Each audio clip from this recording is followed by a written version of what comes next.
sebenarnya terjadi kudeta konstitusi bahwa prinsip-prinsip dasar demokrasi dipenuhi, tapi cara, prosedur, dan bagaimana keterlibatan asing, bukan hanya cawe-cawe tapi intervensi, Pak, bagaimana sih kronologisnya perubahan dari UUD 45 hasil ke UUD 45 hasil amandemen? Beranggotakan DPD dan DPR ya Mas Ya. Nah DPR ini kan punya presiden yang buruk gitu, karena dari sebelum-sebelumnya kan mau menelurkan aturan yang nggak melibatkan masyarakat. Salam jumpa, salam Indonesia. Kembali lagi bersama kami di Syndicate Talk bersama Ari dan Via. Nah, Oke. yang penting sehat semua. Hari ini agak kurang sehat badanku, Via, karena cuaca. Iya, berubahnya cepat banget Mas. Ya, orang bilang teh masuk angin, orang bilang teh angin masuk. Iya, sama aja sih. Tapi emang cuacanya lagi nggak enak nih Mas, kayak abis hujan terus panas banget. Iya, betul. Terus hujan lagi. Makanya harus tuh hujan terus sekali, agak mendung, panas ya cuaca. Lagi-lagi merepresentasikan dinamika politik kita. Mendung tebal demokrasi. Iya nih. Juga mendung. Ini kan hujan bulan Juni. Itu ada syair Sapardi Djoko Damono tuh hujan bulan Juni ya. Sewajarnya kondisi normalnya biasanya sebelum isu climate change. Itu bulan Juni itu musim kemarau. Kan musim kemarau itu dari April sampai Oktober. Oh iya ya. Musim kemarau. Jadi paling hujan itu bulan April, paling mepet-mepet Mei. Kalau sampai bulan Juni itu sebuah keanehan. Itu kondisi tidak normal. Hari ini menjadi normal hujan di bulan Juni. Kalau dulu sampai Sapardi nulis puisi hujan bulan Juni. Kenapa?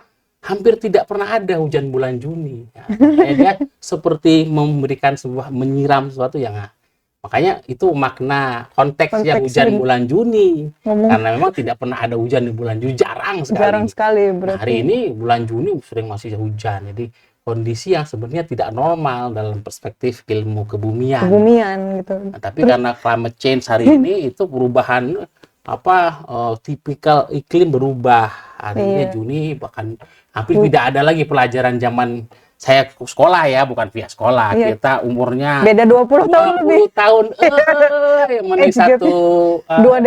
Dua dekade, dua rejim presiden, 2 dekade beda kita. Luar biasa teman-teman. Beda saya sama Via itu 20 tahun. Makanya perspektifnya kadang-kadang berbeda, mempertemukan perspektif sehingga menarik dialog ini semoga. Iya, aku nggak ngalamin zaman makanya hari ini kan hujan bulan Juni itu biasa. Iya, jadi biasa. Sama seperti kita hari ini menganggap normal hal-hal yang sebenarnya tidak normal. Ya, contohnya jadi kita menormalisasi hal-hal yang sebenarnya tidak normal. Hujan bulan Juni. Nah, hari ini misalnya demokrasi tadi Mas Ari. Nepotisme baru.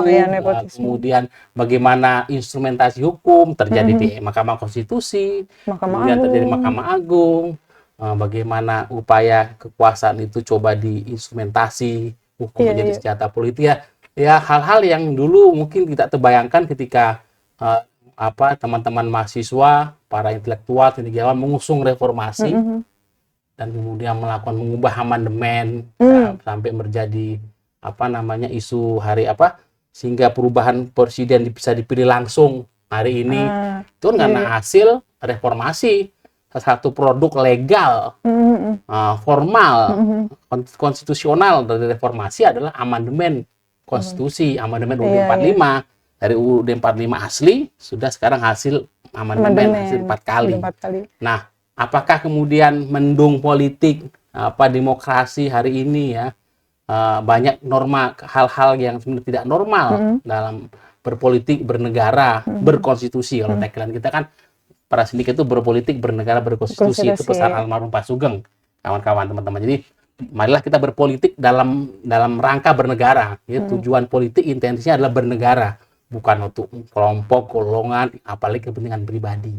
Tapi bernegara apa? Bernegara itu dalam kerangka berkonstitusi. Kerangkanya, bangunannya, frame-nya, batasan-batasannya, definisinya adalah bernegara itu ya berkonstitusi. Nah, sementara ketika konstitusinya mungkin terjadi sesuatu problematik, banyak hal-hal yang kemudian perlu kita lakukan review, peninjauan kembali ya mungkin praktek hari ini krisis konstitusi, krisis demokrasi dan krisis mungkin hari ini mungkin ya dugaan kita, hipotesanya perlu penelitian, perlu duduk bersama untuk menelaah apakah krisis politik, krisis demokrasi kita hari ini juga terkait dengan karena ada krisis konstitusi yang iya. sudah bertahun-tahun menahun. Iya, menahun. Ya, bahwa memang ada proses cacat dari reformasi kita karena produk legalnya memang legal formalnya itu adalah dari reformasi kita itu amandemen konstitusi. Amandemen 45. Apakah segala carut marut politik krisis demokrasi kita hari ini itu berujung pangkal? Kita dalam lagi mencari akar masalahnya. Apakah akar masalahnya kemudian berakar pada krisis konstitusi itu sendiri? Nah, ini kan yang mau kita cari jawabnya. Iya. Jadi badan nggak enak, situasi hari ini kita merasa politik kok begini ya. Iya. Jangan-jangan persoalannya bukan hanya persoalan instrumentasi hukum, bukan hanya soal kecurangan pemilu atau isu-isu yang mungkin hanya sporadis sifatnya, tapi ada yang lebih fundamental, lebih berdasar. Jangan-jangan krisis politik, carut marut politik, krisis demokrasi hari ini berujung pangkal. Jangan-jangan mari mau kita cari. Jadi hari ini kita mencoba membuka diskursus yang lebih serius dari sekedar isu-isu politik, tapi masuk kepada bagaimana kita memaknai berpolitik, bernegara, berkonstitusi. Nyambung berarti tadi ya Mas ya, dari hujan di bulan Juni, rencana amandemen direformasi. Jadi ya ini kan saya mencoba mengkaitkan dari diskusi kita tadi sebelum acara ini, kira-kira apa kita mau angkat? Apakah kita cuma mau ngangkat isu-isu politik saja, apalagi soal pilkada hari ini kan sangat dinamis. Iya, dinamis banget. Sangat dinamis sekali, bisa berubah selama janur kuning belum melengkung, belum mendaftar ke KPU, ke KPUD, politik bisa sangat berubah, koalisi bisa bergeser. Nah, mari kita mencoba dari hal yang sifatnya isu politik, mungkin nanti kita masuk hal yang lebih substantif dari sisi isu-isu kebijakan, policy pemerintah, apa yang bisa kita telah bersama, tapi juga bagaimana isu substantif terkait misalnya berpolitik, bernegara, berkonstitusi. Itu kan kita kembali kepada marwah lembaga, itu tagline lembaga, itu pesan pendiri lembaga, almarhum Bapak Sugeng Saryadi. Memang mari kita mencoba, itu yang kita coba exercise dari. Nah, sehingga isu yang menarik soal ini konstitusi menarik untuk kita angkat. Itu kira-kira hasil beberapa diskusi kami di kantor terkait bagaimana kita membedah beberapa persoalan terkait politik bernegara berkonstitusi. Nah, tadi Mas berangkat dari soal rencana mengamandemen UUD 45 ya Mas. Memang mungkin ada hal yang kemudian menjadi amandemen ulang atau amandemen lanjutan. Amandemen lanjutan yang melatar belakangi wacana itu gitu ya Mas. Nah, di balik proses menggolkan wacana itu ternyata ada proses yang sebenarnya agak bermasalah nih Mas. Jadi ketua MPR kita Pak Bambang Susatyo ya. Isu terbaru tuh ya. Isu terbaru terkait amandemen konstitusi yang ketua MPR ya. Ya. Nah, dilaporkan ke Mahkamah Kehormatan Dewan ya. Karena sudah melanggar etik, karena sebelumnya itu bilang bahwa semua fraksi partai itu menyetujui untuk melakukan amandemen gitu. Nah, itu gimana Mas, menurut Mas Aris tentang dinamika kayak gitu? Memang di lain sisi itu sebetulnya mungkin urgen ya untuk melakukan amandemen, tapi di lain sisi ada proses yang seperti itu gitu Mas. Terkait urgensitas atau tidaknya amandemen konstitusi ini problematik memang. Ada kelompok yang mengatakan bahwa ada kelompok dari masyarakat yang mengatakan memang ada urgensi untuk melakukan re-amandemen. Melihat kembali konstitusi kita, apalagi berkaca pada situasi politik belakangan ya, pasca reformasi, sejak periode reformasi ini kan kita menghasilkan paling tidak 4 kali presiden yang pemilihan langsung. Ya, bagaimana pemilu legislatif kita itu bagaimana hal-hal terkait posisi MPR misalnya. Itu karena memang banyak hal isu-isu yang kemudian menjadi kebutuhan sehingga ada urgensi untuk melakukan amandemen. Makanya menarik ketika Pak Bambang Susatyo ketua MPR itu mengumumkan isu itu pasca pemilu tuh, saya ingat. Selesai pemilu 2024 itu Pak Bamsud mengulirkan isu soal amandemen konstitusi dengan klaim, nah itu dia nyebut itu kesalahan quote and quote kesalahan atau kecerobohan, tapi itu sebenarnya itu manuver seorang Bamsud ya, yang mengatakan ke publik bahwa semua fraksi di DPR setuju dengan amandemen konstitusi. Nah, itu kan soal setuju tidak setuju amandemen itu udah terbelah masyarakat.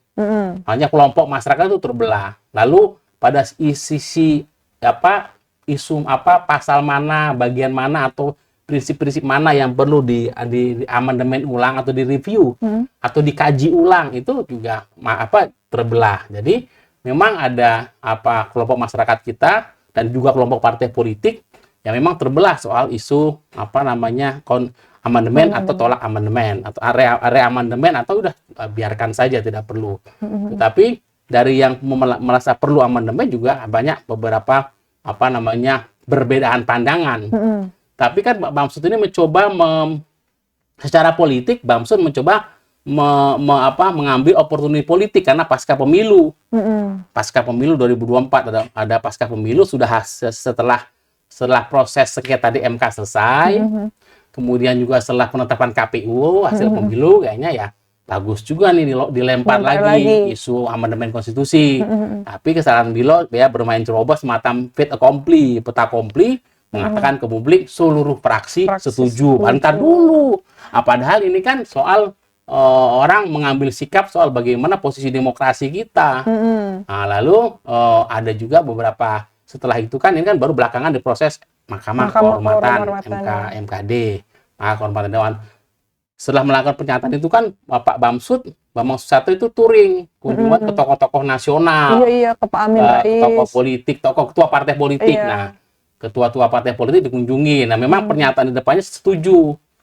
Itu yang mungkin kemudian dikritik dipersoalkan. Tapi persoalkannya apakah kemudian fenomena politik di depan layar, di panggung depan atau panggung belakang, nanti kita telaah.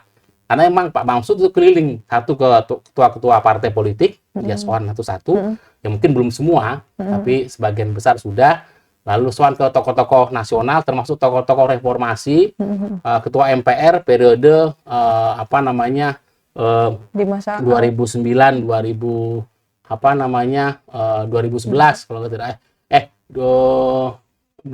Pak Amin Rais itu periode 2004 itulah proses memang hasil pemilu pertama reformasi itu pemilu pemilu legislatif 1999. Pemilu terakhir di era Soeharto itu 1997 ya. Afia belum lahir ya? Belum lahir. Lahir itu tahun berapa? Lahir. Oh, sudah baru lahir ya? Masih bayi merah gitu ya? Masih bayi merah. Jadi Republik di Karawang teh lahir bayi bernama Lutfia. Di Senayan teh, di Senayan teh terjadi proses itu pemilu pertama di era reformasi setelah Soeharto runtuh, setelah Orde Baru runtuh, itu pemilu pertama 1999. Ya, itu pemilu di masa transisi sebenarnya, karena pemilu terakhir ketika Soeharto masih menjabat presiden itu 1997.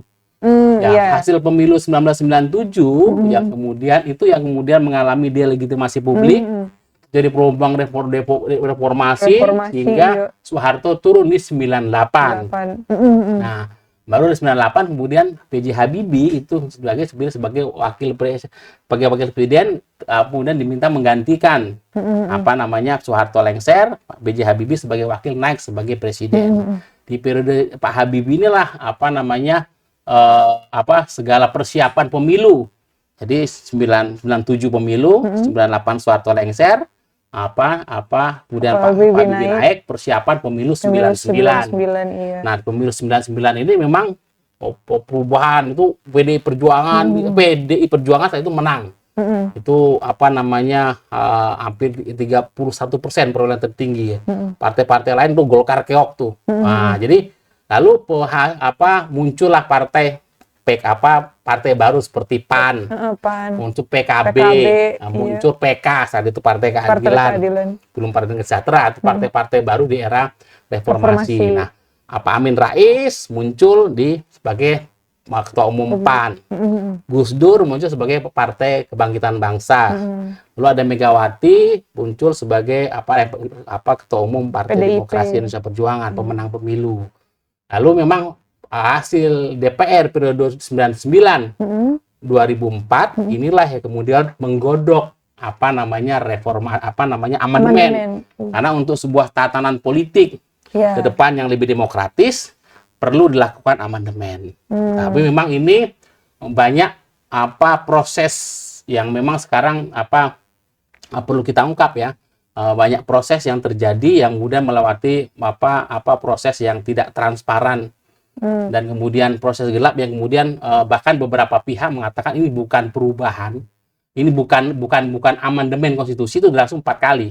Amandemen pertama, kedua, ketiga, dan 4. Jadi itu kayak tahapan gitu ya, jadi tahapan, satu. tapi kemudian jadi 4 proses amandemen sampai dari 1999 sampai dengan 2004. Sampai 2002. Tapi itu untuk proses DPR 2004. Prosesnya dari 19 sampai 2022. 2002. 99 sampai 2002. Ya. Itu selama 99, 2000, 2001, 2003 tahun itu proses 4 kali amandemen yang kemudian disahkan oleh MPR menjadi Undang-Undang 45 hasil amandemen. Jadi ada 2 versi Undang-Undang UUD 45 ya, UUD 45 asli, UUD 45 hasil amandemen. Nah, prosesnya ini yang kemudian saat itu tidak tahu bagaimana, memang ini proses transisi pemerintahan, pergantian rezim dari otoriter ke demokrasi. Iya. Bahkan beberapa pihak mengatakan ini bukan proses amandemen, tapi ini proses perubahan. Bahkan penggantian undang-undang dasar. Jadi maksudnya walaupun hanya dibatasi, baru cuman sejauh pembukaan UUD 45 preambul nggak diubah, maka tetap tidak berubah. Tapi karena memang perubahannya banyak dan sangat mendasar, dan itu yang kemudian sekarang dikritisi. Makanya beberapa yang mengatakan itu bukan lagi amandemen, bukan lagi perubahan, tapi bahkan terjadi quote and quote penggantian undang-undang. Ini kelompok-kelompok yang sekarang, teman-teman, kelompok yang memang sekarang ingin membawa bagaimana ditinjau ulang, dikaji ulang, amandemen kembali. Mari kita inventaris masalah-masalah apa. Karena memang saat itu kan situasi ekonomi kacau, situasi politik kacau. Ibarat tidak dalam kondisi instabilitas politik dan instabilitas ekonomi, kita melakukan perubahan mendasar. Dan bahkan beberapa pihak mengatakan bahkan itu terjadi kudeta. Sebenarnya terjadi kudeta konstitusi, bahwa prinsip-prinsip dasar demokrasi dipenuhi, tapi cara, prosedur, dan bagaimana keterlibatan asing yang kemudian bukan hanya cawe-cawe tapi intervensi. Jadi itu proses yang proses yang tidak ideal memang, apalagi dalam kondisi krisis melakukan amandemen perubahan mendasar. Maka akan mengatakan ini bukan lagi bahkan ini kudeta konstitusi yang terjadi. Nah, banyak versi yang terkait itu karena memang bahkan sekarang kabarnya ya, infonya kita tidak bisa lagi menelusuri. Tidak lagi menelusuri, kita kira blueprint, dokumen risalah rapat, protulensi rapat, bagaimana sih kronologisnya perubahan dari UUD 45 hasil ke UUD 45 hasil amandemen, risalah rapat, versi partai-partai politik, pembahasan di rapat, mestinya kan dan kemudian naskah akademik. Bahkan kabarnya tidak ada naskah akademik untuk amandemen. Bahkan untuk membuat undang-undang itu perlu naskah akademik, kajian. Mungkin karena keterdesakan waktu, tekanan politik yang sangat kuat saat itu. Presidennya adalah Gus Dur, presidennya Gus Dur, ketua MPR-nya adalah Amin Rais. Makanya menarik pernyataan Amin Rais ketika ditanyai oleh Bambang Susatyo dan kawan-kawan,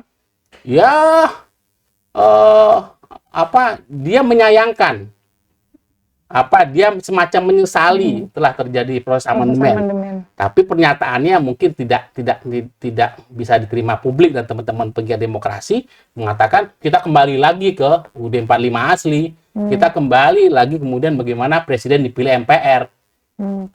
Jadi ini yang kemudian membuat disput publik. Itu yang kemudian membuat amandemen mana dulu, belum ada pembicaraan selama ini Bambang Susatyo sebagai ketua MPR. Nah, itu yang kemudian dari menimbulkan kegaduhan di publik, karena ini pemenang pemilu kan Prabowo Gibran. Jangan-jangan ketika amandemen konstitusi itu isu besarnya pada saat pemilu ini ingin kembalikan memang pemilihan presiden langsung ini ke MPR.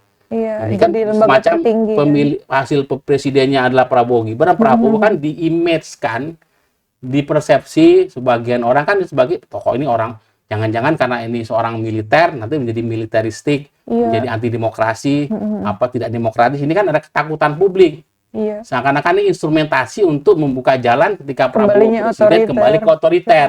Iya. Apalagi narasinya kemudian kembali presiden dipilih MPR, maka kemudian terjadi banyak penolakan publik sampai akhirnya partai politik yang sebenarnya juga memberikan ruang untuk terjadinya amandemen. Kalau kita flashback ke belakang ya, itu kan isu amandemen ini kan sudah berlangsung sejak periode akhir Jokowi 2019, sejak 2018 ya. Jadi menjelang periode akhir pemerintahan Pak Jokowi sudah ada isu amandemen.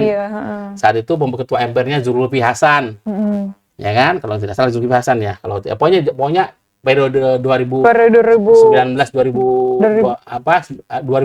sampai 2019 masih MPR periode pertama atau Pak Jokowi periode pertama di masa akhir periode Pak Jokowi yang pertama sekitar 2018 dan awal periode kedua Pak Jokowi sampai 2021 awal-awal itu memang mengemuka isu amandemen, tapi dikaitkan dengan isu masa jabatan presiden. Presiden ingin 3 periode segala macam. Jadi memang ini isu yang kemudian menurut pantauan publik pegiat demokrasi menjadi isu liar. Jadi antara kebutuhan substantif memperbaiki konstitusi dan demokrasi dengan pragmatisme politik yang menjadi kepentingan partai-partai politik.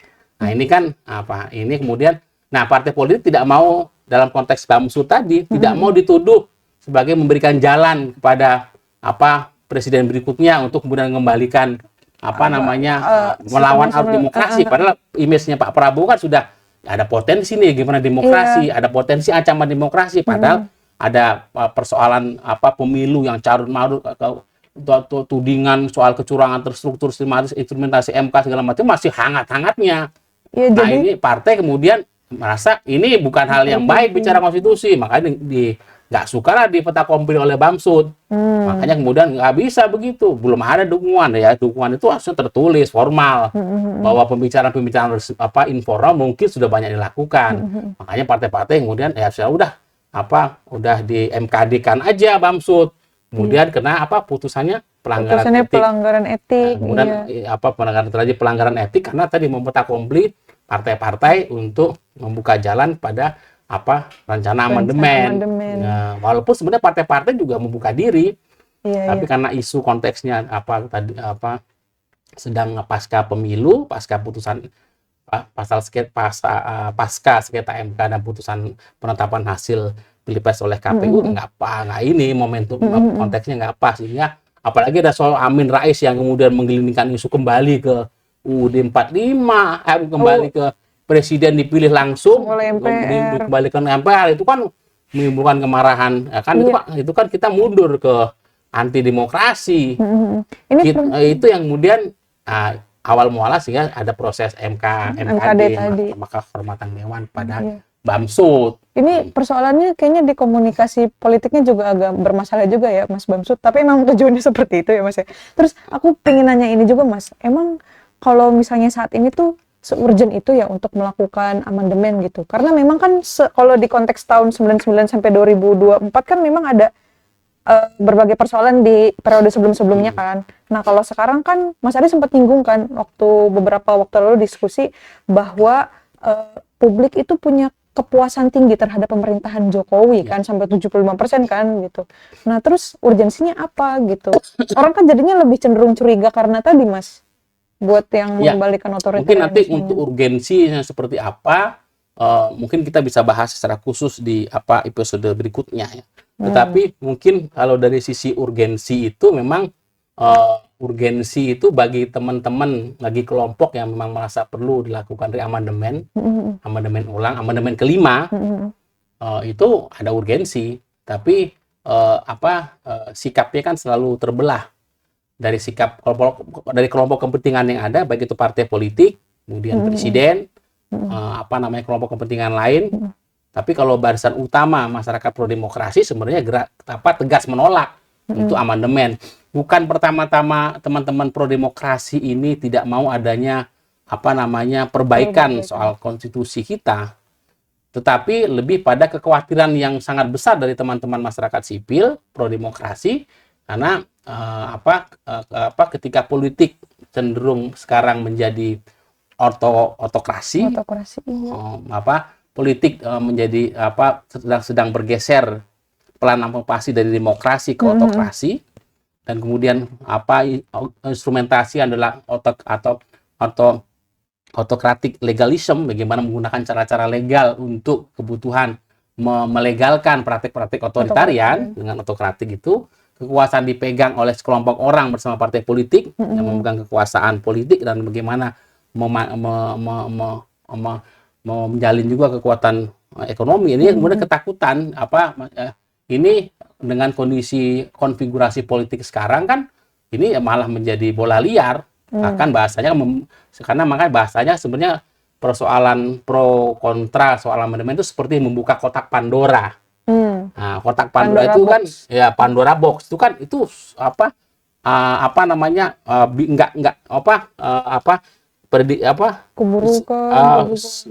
bisa terbuka dari hal yang kebaikan dan hal keburukan, pragmatisme politik, karena ketika membuka kotak Pandora, nah ini bagaimana kita memitigasi lebih kepada how to amandemennya. Nah, makanya ini yang kemudian lebih kepada bukan soal urgensi. Kalau saya melihat urgensi, akhirnya kita bahas secara khusus lebih mendalam hari ini dengan tadi di awal dengan carut marut politik pasca pilpres, pasca pemilu 2024, nanti akan dilanjutkan bagaimana pilkada 2024. Banyak catatan-catatan, dan itu catatan hukum, bagaimana instrumentasi hukum, menggunakan instrumentasi hukum, mempolitisasi Mahkamah Konstitusi, yudikatif, MK, dan kemudian MA. Ini kan bahkan terjadi pemilu 2024 itu pembajakan konstitusi. Nah, ini kan bukan persoalan lagi, bukan di bagaimana implementasi hukum, tapi sudah pada kondisi krisis konstitusi. Itu kan adanya hari ini krisis krisis politik, krisis demokrasi hari ini, dan itu diduga kuat karena krisis konstitusi. Ada persoalan demokrasi dan konstitusi yang perlu kita dudukan bersama. Nah, kalau bicara demokrasi, bagaimana penataan demokrasi, konstitusi, bagaimana menata lagi hukum dan tata negara kita, karena demokrasi itu berbasis negara hukum. Ya, demokrasi bukan negara kekuasaan. Demokrasi bukan bukan otokrasi, kita demokrasi berbasis negara hukum. Nah, ya, supremasi hukum harus menjadi tonggak utama. Nah, supremasi hukum itu kan tonggak utamanya pada konstitusi. Konstitusi negara, undang-undang dasar itu. Nah, makanya betul sekali, makanya almarhum Pak Sugeng Gustiardi memberikan tagline berpolitik, bernegara, berkonstitusi. Nah, hulunya itu di konstitusi. Kalau hilirnya sekarang itu terjadi banyak krisis, penyimpangan, kecurangan, money politics, politisasi. Jangan-jangan kalau kita persoalannya hanya bicara di hilir, nggak menyelesaikan masalah. Sehingga kita perlu berangkat ke hulu. Nah, hulu itu kan bagaimana Undang-Undang Dasar 45, konstitusi. Nah, kalau kita bicara konstitusi kan ada bicara yang lebih dasar lagi, Pak. Sumbernya sudah benar nih, mata airnya. Mata airnya kan Pancasila. Iya. Ya kan? Ibaratnya kan mata airnya dari gunung kebajikan utama. Itu kalau bahasa almarhum Pak Mokhtar Pabotinggi, Pancasila itu adalah sebuah peranata hukum bernegara yang itu seperti anugerah ilahi, dia create by semacam kreasi, yaitu Providentia Dei bahasanya. Pancasila itu providensia, karena begitu tampak hampir sempurna sebagai seperti ada sentuhan alam, sentuhan ilahi. Makanya Providentia Dei, perumusan Pancasila itu para founding fathers kita itu memang dirasuki oleh roh-roh kebaikan, roh kebajikan. Providentia Dei, Tuhan ilahi gitu kan. Ini karena penyelenggaraan ilahi. Jadi para founding fathers itu memang dikaruniakan roh ilahi. Nah, sekarang kan roh kuda semua. Roh apa? Roh kuda semua. Roh kuda. Ya, politisi kita kan roh kuda semua. Maunya kuda liar semua, terserah mau apa. Kayaknya kuda terlalu bagus, Dimas. Hah? Kayaknya kalau kuda terlalu bagus. Emang selain Ya kuda kalau, apa yang lebih liar? kalau ada istilahnya Roh Kudus, oke, Roh kalau tadi Kudus. Providensia Dei itu kan roh ilahi, Roh ilahi. kalau bahasa Kristiani itu ada Roh Kudus. Ada Roh Kudus kan padanannya roh Kuda. Kudus itu kan membawa kita ke surga, Kesucian, ya. kesucian. Ya. Sebaliknya Sesuatu yang ilahiyah. roh kuda gitu loh. Ada Roh Kudus, ada Roh kuda. Nah, ini yang kemudian apa bagi teman-teman, maka saya pikir Bamsud tidak sendiri, dan memang dia ada argumentasi konstitusional dan kebutuhan politik yang mendasari itu. Ya, tapi kan persoalan lagi pada how-nya, caranya. How to amandemennya itu. How to amandemennya tentu harus melalui proses yang panjang. Nah, dan selama ini kan isu amandemen selalu isunya bukan substansi bernegara, berkonstitusi. Iya. Tapi substansinya berpolitik, berkepentingan. Ini berkepentingan, nggak ada. Kalau kita lihat isu ke belakang, isu soal amandemen itu, apa motifnya bukan motif bernegara, berkonstitusi, bukan motifnya Roh Kudus, ya kan? Bukan roh ilahi. Motifnya selalu, kalau kita runut ke belakang, isu-isu amandemen itu muncul ke publik, motifnya adalah berkonstitusi, bukan bernegara, berkonstitusi. Motifnya adalah berpolitik, berkuasa, berkepentingan, atau ini sebenarnya dalam pengaruh roh kuda gitu loh. Ini ada masalah roh kuda apa liar. sih? Nah, isunya misalnya terakhir, misalnya ada isu misalnya bagaimana mengembalikan fungsi GBHN, garis besar haluan negara menjadi pokok-pokok haluan negara. Antara perlu dan tidak perlu, tapi kemudian dibelokkan dengan isu masa jabatan presiden 3 periode. Sehingga daripada tadi kotak Pandoranya itu jadi acak adu, dibuka jadi acak dan kepentingan pragmatis begitu. Nah, ya udah di stop aja, tutup lagi kotak Pandoranya. Nah, bagaimana isu-isu kayak masa jabatan presiden, ya menambah masa jabatan presiden, padahal kan itu sudah dibatasi 2 periode.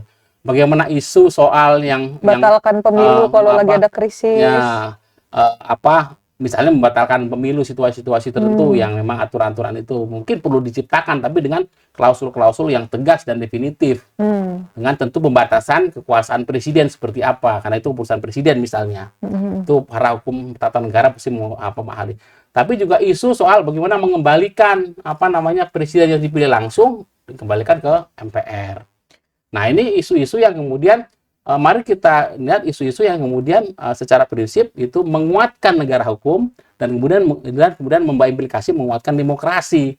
Nah, itu yang menjadi batasan. Kalau dalam itu koridor yang kita sepakati bersama, kita butuh persiapan yang lama, dan kemudian kita sisir isu-isu yang tadi berbau roh kuda tadi, yang mungkin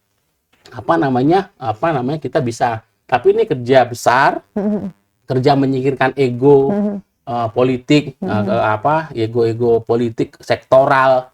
Mari kita bagaimana mengambil spirit para pendiri bangsa, para founding fathers itu soal Providentia Dei, bahwa mereka para pendiri bangsa kita itu, para perumus Undang-Undang Dasar Negara Republik Indonesia 1945 itu betul-betul melepaskan ego, kepentingan pribadi, sektarian, partainya hanya demi kepentingan bangsa dan negara. Nah, itu kan hari ini seperti peristiwa yang sangat langka. Hanya mukjizat politik, tapi saya percaya mukjizat itu bisa terjadi. Mukjizat politik. Nah, itu tapi makanya mari kita kondisikan kekuatan-kekuatan politik, partai politik, kelompok kepentingan itu pada spirit yang sama dengan para pendiri bangsa kita. Nah, ini prosesnya perlu kita kawal bersama, sehingga pada prosesnya kita betul-betul menghadirkan Providentia Dei, bernegara, berkonstitusi, itu kepentingannya bukan untuk kepentingan kelompok, kepentingan golongan, kepentingan pribadi, kepentingan partisan, atau kepentingan jangka pendek untuk kekuasaan. Nah, ini kan yang rawan. Jadi memang sikap skeptis teman-teman pro demokrasi, daripada membuka kotak Pandora dan itu liar, malah jadi kacau balau. Ini kan konstitusi itu seperti rumah kan, ya. Iya, rumah-rumah. Ini rumah republik itu ya konstitusi. Rumah konstitusi republik. Baru pilar utamanya yang tengah itu, atau pilar tengahnya yang tinggi itu Pancasila. Ya, Pancasila penopang kan, itu ya. penopang, dan itu Pancasila, baru rumah itu kerangka rumahnya itu adalah konstitusi. Nah, sekarang kita mau kalau Pancasilanya tidak, karena tetap tegak berdiri di tengah. Tapi bagaimana mengganti pilar kayu-kayu besar, pilar itu tanpa kemudian merobohkan. Daripada kalau kepentingan politik pragmatis, sektoral apa itu kan malah rumahnya roboh. Jadi lebih karena skeptis, bisa nggak dijamin bahwa kita memperbaiki rumah kita makin kokoh, bukan malah merusak rumah. Rumah kita memang sekarang memang perlu diperbaiki, konstitusi kita perlu. Tapi kalau alih-alih memperbaiki malah kemudian jadi rusak amburadul, tambah parah, tambah kacau. Ini kan mengembalikannya susah. Kita seperti ingin membuting ulang, tetapi kondisi politiknya memang harus memenuhi syarat-syarat kenabian tadi. Iya, kenabian tadi. Itu yang kemudian tentu kita peristiwa Pak Bamsud ini sebenarnya menjadi kaca benggala ya. Nah, cermin kaca benggala bahwa niatan baik bahwa untuk amandemen konstitusi juga harus bukan hanya ikhtiar yang baik, harus juga dilakukan dengan niat yang baik, cara yang baik, dan juga menciptakan juga proses yang justru ini adalah prakondisi supaya Providensia Dei itu. Nah, itu yang kemudian harus disoroti harus kita soroti, harus kita pastikan masyarakat sipil yang penting tadi prinsipnya bagaimana menguatkan negara hukum dan kemudian menguatkan supremasi hukum, negara hukum, dan kemudian menguatkan mengkonsolidasikan demokrasi kita. Itu yang tentu harus kita jaga bersama. Itu oke. Tapi ada beberapa hal gitu Mas yang aku khawatirin gitu ya. Salah satunya tuh kan MPR kan memang beranggotakan DPD dan DPR ya Mas ya.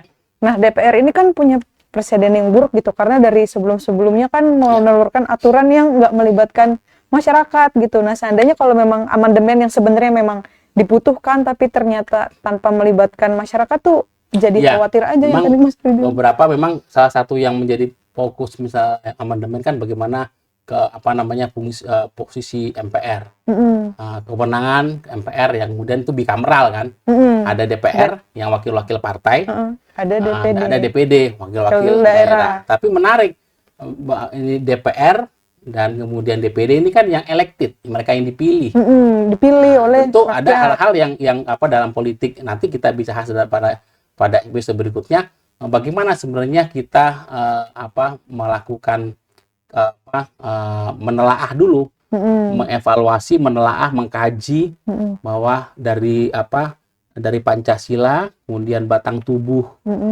dari pembukaan UUD 45, kemudian batang tubuh itu pasal-pasal yang ada satu by satu kita lihat kita bedah kronologisnya, kita cari risalah rapatnya, itu memang ada sebuah pendokumentasian historis konstitusialisme.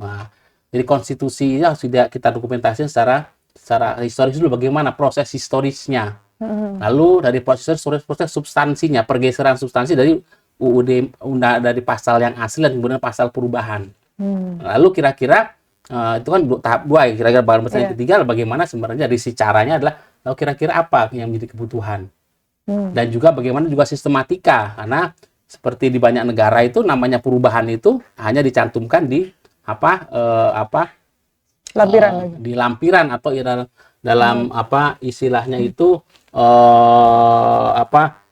tidak mengubah pasal-pasal utamanya, tetap di undang-undang asli, tapi kemudian dicatat sebagai istilahnya adendum. Adendum. Nah, adendum, tapi pasal 1 perubahan 1, perubahan 2, 3. Ini kan kalau kita lihat sekarang memang UUD 45 hasil amandemen ini memang udah wajah baru, makanya tidak salah-salah kita mengatakan ini bahkan sudah penggantian undang-undang dasar, bukan lagi perubahan. Bahkan maka sudah ada kudeta konstitusi. Nah ini yang kemudian kita harus berani melakukan terobosan untuk sesuatu yang baik. Tentu kita kawal, jangan sampai kepentingan-kepentingan pragmatis roh kuda tadi masuk ke sini. Gitu, Pia. Obrolan kita mungkin topiknya lain dari biasanya. Kalau biasanya isu-isu politik, nah ini isu yang lebih substantif soal bagaimana bernegara berkonstitusi, soal konstitusi kita, kebutuhan soal amandemen. Nanti juga mungkin ada soal bagaimana kebijakan-kebijakan publik yang perlu kita kritisi supaya perspektif kita, warna dialog kita itu spektrumnya juga menjadi lebih beragam, lebih warna-warna. Bukankah pelangi itu lebih indah daripada malam yang gelap? Aduh, kira kita gimana? Oke. Baik, terima kasih. Terima kasih teman-teman. Bukankah pelangi lebih indah daripada malam yang hanya ditemani bulan? Atau bukankah malam yang diterangi bulan dan bintang lebih indah daripada hanya ditemani bulan? Gitulah. Mas Arya habis baca sastra nih. Baik, teman-teman, makasih ya teman-teman semua. Jangan lupa dukung kami untuk subscribe, like dan memberikan komen untuk perbaikan ke depan, dan mohon maaf bila ada sesuatu yang salah dan kurang berkenan. Terima kasih semua. Sampai jumpa. Salam Indonesia.